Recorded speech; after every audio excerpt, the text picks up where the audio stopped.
Yang datang hanya itu aja, nggak ada nampaknya, malah berkurang daripada mati. Tua mati, hilang antuk, lama-lama habis. Kenapa? Karena mereka tidak mengenal hadis ini tadi. Kalau mengenal ini, maka sebelum dipanggil kita sudah datang di tempat pengajian. Gitu ya. Nah, Bapak Ibu yang saya hormati, kita ini di dunia ngaji ini termasuk ibadah kepada Allah. Ibadah ini harus ada hasilnya. Kita ibadah dari kecil sampai tua ini harus ada hasilnya. Ya, hasilnya apa ibadah itu? Ibadah yang ada hasilnya ini adalah ibadah yang mabrur. Ibadah yang apa? Yang mabrur. Biasanya kata-kata mabrur dipakai untuk apa, Bu? Orang haji. Udah pernah haji belum?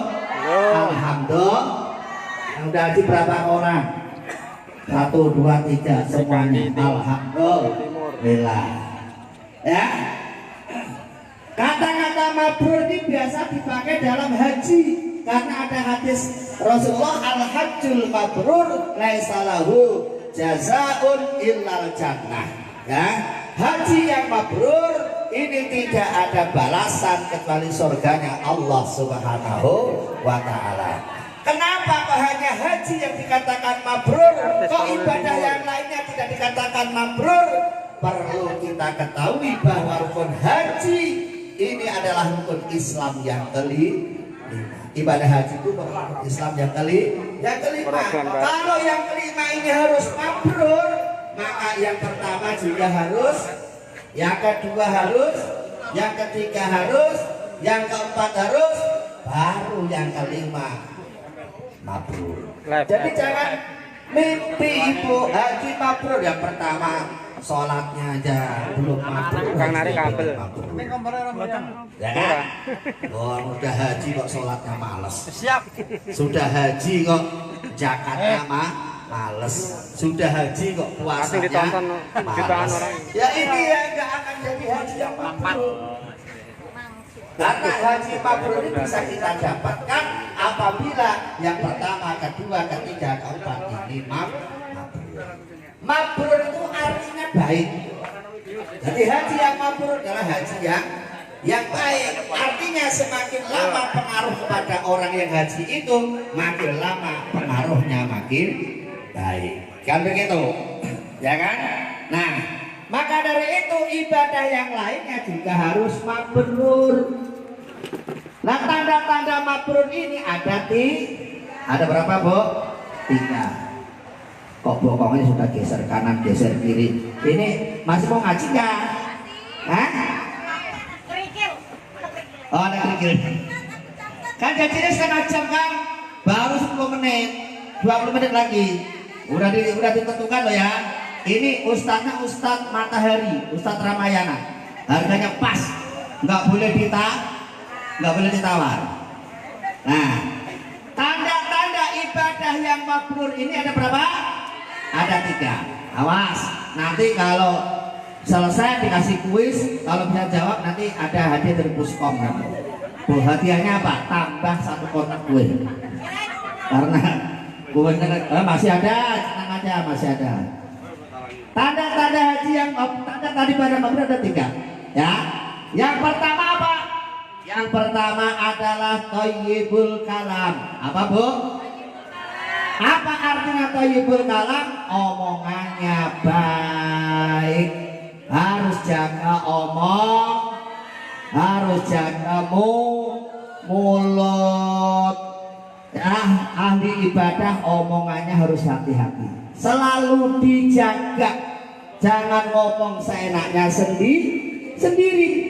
Karena ada pepatah bahasa Arab yang mengatakan salamatul insan fi hifdil lisan. Selamatnya manusia tergantung dalam menjaga lesannya. Ini sangat terbukti. Ya, kemarin kita saksikan di televisi, gara-gara tidak bisa jaga lesannya, orang itu malah masuk penjara. Pernah lihat, Bu? Pernah lihat? Itu gara-gara tidak bisa jaga lisan. Makanya ini kita harus waspada, kita harus jaga lisan. Karena salah satu penduduk ahli surga itu salah satunya ciri-cirinya adalah lisanun fasih, lisan yang fasih, lisan yang benar, lisan yang selalu dijaga dalam berucap dan berkata. Apalagi zaman sekarang ini, waduh, kalau kita amati masyarakat kita, ya kan? Oh, belum tahu masalahnya komennya kemana-mana. Ada begitu, Bu? Hah? Presiden dikomeni, ada begitu? Kiainya dikomeni, ada begitu? Pejabat dikomeni, begitu? Mending komennya bener, komennya kagak bener, udah komen kemana? Ada nggak ibu di sini begitu? Alhamdulillah. Mudah-mudahan ya itu NKRI asli ya begini ini. Ya, apapun yang sudah diputuskan oleh undang-undang ya kita hormati, kan gitu. Ya Bu ya, ya Bu ya. Maka jangan komen seenaknya sendiri. Mulut itu bahaya. Pak, saya diem nggak pernah komen. Lah ini tutup lewat HP.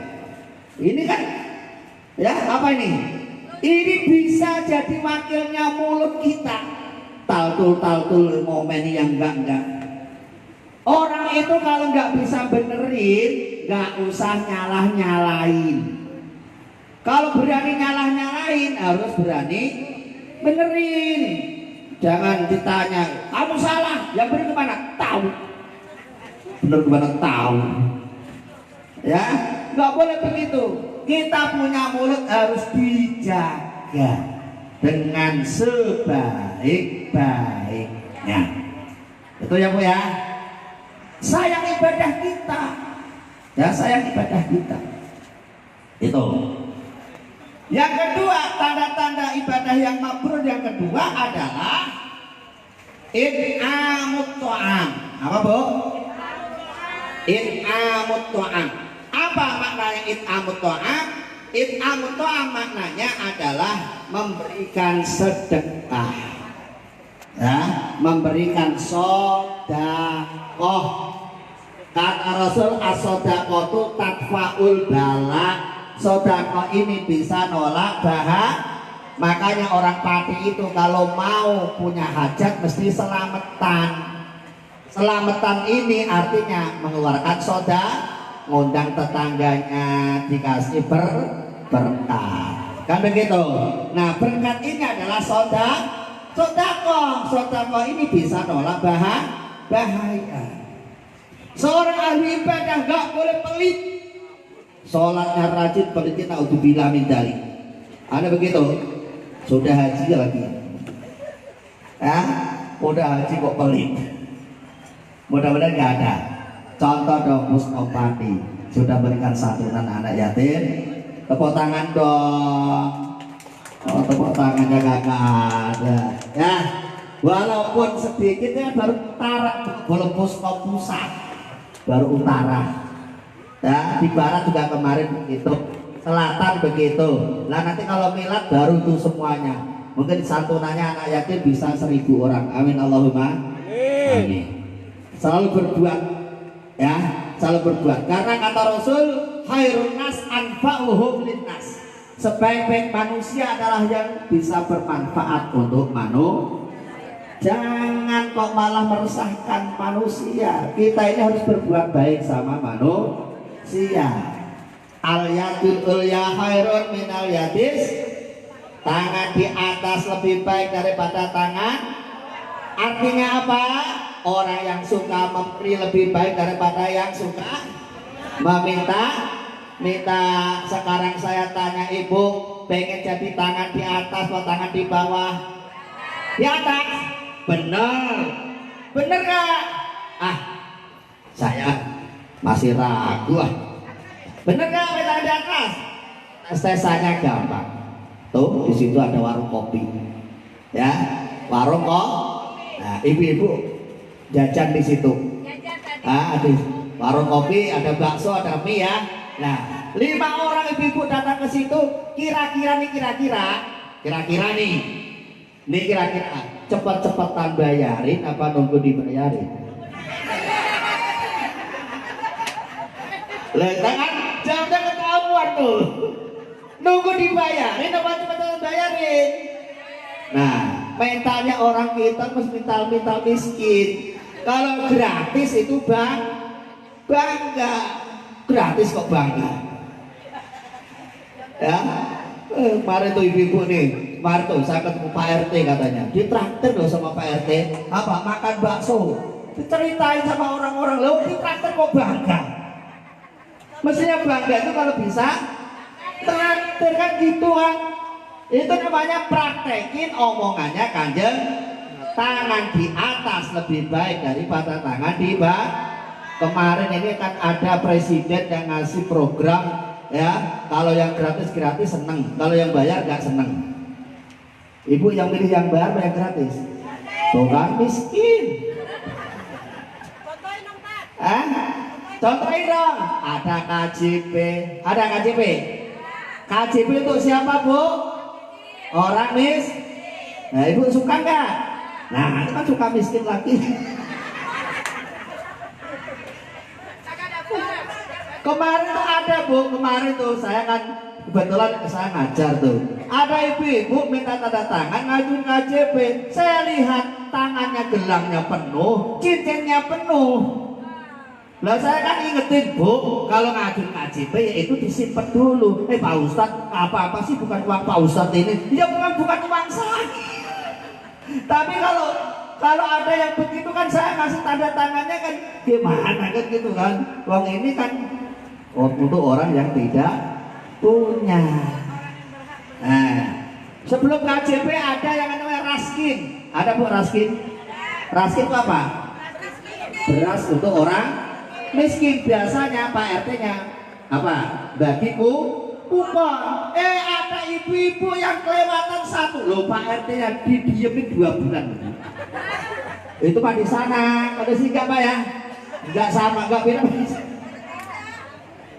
Ini raskin itu kan beras untuk orang miskin. Kalau kuponnya disuruh meratain semua warganya, namanya bukan raskin, namanya rasto.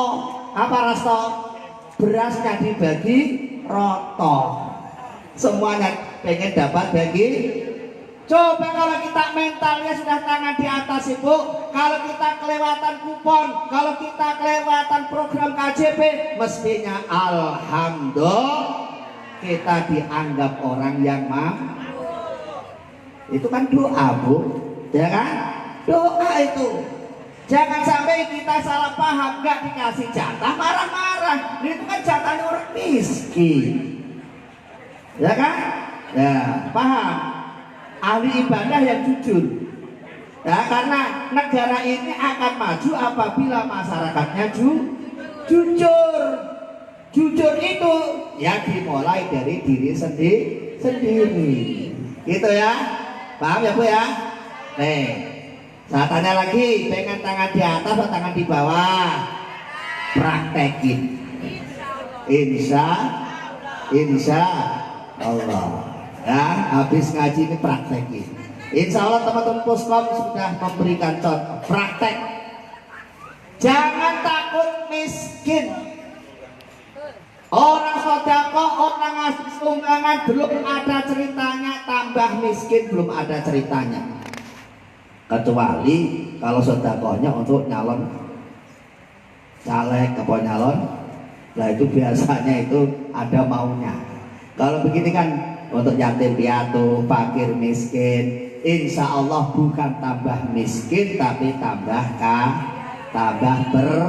amin Allahumma amin. Ya, karena as-shadaqatu az-ziyadah. Sedekah itu bisa nambah berkah itu ziyadatul khair, tambah kebaikan. Insya Allah kalau kita rajin seperti ini kita akan tambah kebaikan kita. Amin ya robbal alamin. Yang ketiga, karena plotnya tinggal 10 menit. Yang ketiga, tanda-tanda ibadah yang mabrur yang ketiga adalah ufsus salam. Apa, Bu? Ufsus salam. Apa Ufsus salam artinya menebarkan kedamaian. Ya, menebarkan kedamaian. Silaturahim ini adalah untuk bikin hidup kita damai. Jadi orang harus selalu damai. Karena Islam mengajarkan yang damai. Makanya Islam ini adalah rahmatan lil alamin. Ya, rahmat bagi seluruh alam. Makanya kalau ngaji itu yang ramah-ramah aja. Karena ceramah itu adalah cerita yang ramah-ramah. Ini kok ada orang ceramah kok maki-maki orang. Ada begitu? Ceramah kok maki-maki orang ada? Nyalah-nyalain orang melulu.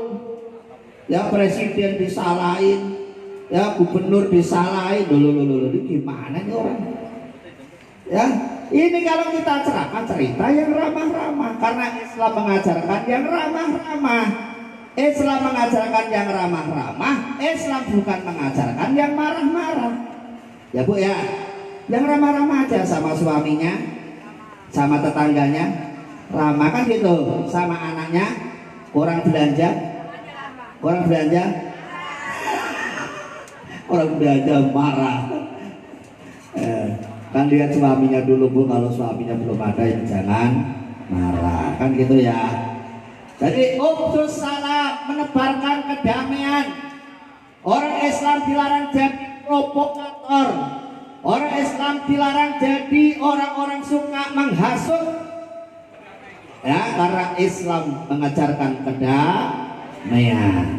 Ya, gitu ya. Nah, makanya ini tiga hal itu bisa kita ambil dalilnya, dasarnya dari sholat kita, Bu. Ya, dari mana yang tiga dasar tadi? Dari sholat kita. Bu, pernah sholat nggak? Pernah sholat nggak? Alhamdulillah. Nah, kalau pernah saya tanya, rukun sholat ada berapa? Nah, tuh, yang tahu bisa satu orang kan? Rukun sholat ada berapa? 17 dibagi jadi berapa golongan? 3 golongan. Ada yang sifatnya qalbi, ada yang sifatnya qauli, ada yang sifatnya fi'li. Qalbi ini berbangsa hati hanya satu, yaitu niat. Niat itu tempatnya di hati. Artinya apa Ibu? Kita supaya bisa menata hati kita. Jangan sampai kita ini tidak bisa menata hati kita. Kita datang ke sini harus niatnya yang benar. Niatnya apa ke sini? Hah? Niatnya apa?